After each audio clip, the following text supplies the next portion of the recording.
এখন যে সময়টা বা কাল বলা যায় শীতকাল, তো এই সময়টায় ভর্তা জাতীয় খাবারগুলা একটু বেশি ভালো লাগে বা বেশি করা হয়।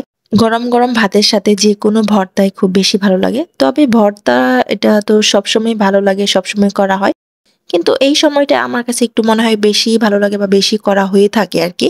আচ্ছা যাই হোক, হ্যালো, আসসালামু আলাইকুম। আশা করি সবাই খুব বেশি ভালো আছেন, সুস্থ আছেন।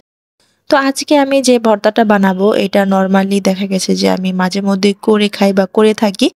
তো এই সময়টাই তো বাঁধাকপিটা পাওয়া যায় বা বাঁধাকপি খুব এভেইলেবল চলে।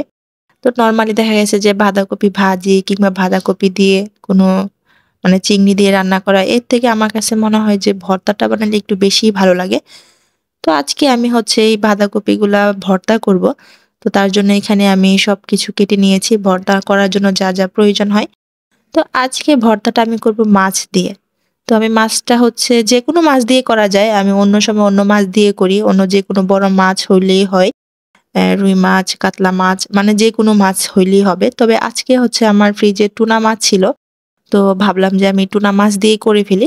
নরমালি অন্য মাছ দিয়ে তো করা হয় বা করেছি, করে খেয়েছি। কিন্তু টুনা মাছ দিয়ে তো কখনো করা হয়নি, করিনি। তো ভাবলাম যে ঠিক আছে এটা দিয়ে করে দেখি কিরকম লাগে। I hope ভালো লাগবে, খারাপ না। তো ওইদিকে মাছটা ভাজতে দিয়ে আমি এদিকে হচ্ছে বাঁধাকপিটাকেও হালকা একটু ভেজে নিব। যাতে চটকানোর সময় পানিটা না আসে, জাস্ট পানিটা শুকানোর জন্য। তো আমি এখানে সামান্য কালো জিরা আর হচ্ছে কালারটা সুন্দর থাকার জন্য একটু হলুদ আর হচ্ছে লবণ দিয়ে দিলাম। দিয়ে জাস্ট এপিট-ওপিট করে হালকা একটু ভেজে জাস্ট বাঁধাকপি থেকে পানিটাকে শুকিয়ে নিব। পুরোপুরি ভাজার কোনো দরকার নেই, ভাজবও না। অনেকেই তো দেখেছি যে বাঁধাকপি ভাজেও না, জাস্ট কুচি করে কাঁচা অবস্থায় দিয়ে ভর্তা করে ফেলে। আসলে বাঁধাকপি সবভাবেই খাওয়া যায়। কাঁচাও খাওয়া যায়। সো কাঁচাভাবেও করা যাবে, এভাবেও করা যাবে।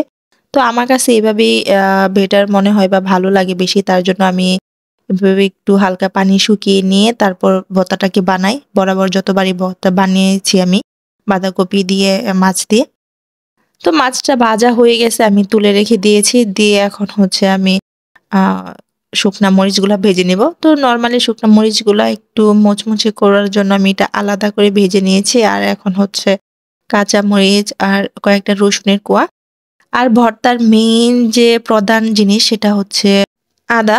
আদা না দিলে তো ভর্তার মেইন টেস্টটা, আসল টেস্টে পাওয়া যাবে না। যেকোনো ভর্তার মধ্যে আদাটা মাস্ট বি যায়, খুব ভালো। অ্যান্ড আদা দিলে খুব বেশি ভালোও লাগে। তো আমি সবকিছু খুব সুন্দরভাবে ভেজে নিয়ে পেঁয়াজটাকেও আমি হালকা একটু ভেজে নিয়েছি। নিয়ে এখন হচ্ছে ভর্তাটা বানিয়ে নেব সুন্দর করে। এখন শুকনা মরিচের সাথে হালকা একটু লবণ দিয়ে, তো লবণের পরিমাণটা এখানে আমি অল্প করে দিয়েছি কারণ বাঁধাকপিটা ভাজার সময় অল্প একটু লবণ দেওয়া হয়েছে। তারপর মাছের মধ্যেও লবণ দেওয়া আছে। তো তার জন্য হচ্ছে এইখানে আমি পরিমাণ মতো একটু লবণ দিয়ে দিয়েছি। অত বেশি দেইনি। হয়তোবা পরে বেশি হয়ে যেতে পারে। তো সবকিছু সুন্দর করে চটকিয়ে ম্যাশ করে নিলাম। নিয়ে হচ্ছে সরিষার তেল। তো তেল তো দিতেই হবে। ভর্তার মধ্যে সরিষার তেল হচ্ছে মেইন। দিয়ে এখন হচ্ছে আমি ধনেপাতাগুলো একসাথে সুন্দর করে ম্যাশ করে নিচ্ছি।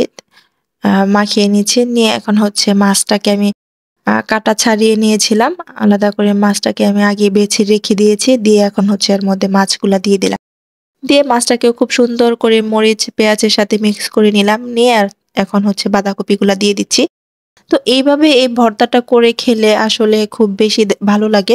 নরমালি বাঁধাকপি ভাজি থেকে আমার কাছে মনে হয় যে এভাবে ভর্তা করে খেলে বেশি ভালো লাগে। তো আমার ভর্তাটা বানানো শেষ। দেখেন কতটা সুন্দর অ্যান্ড লোভনীয় লাগছে দেখতে অনেক। তো ভিডিওটা এখানে শেষ করব। বাই।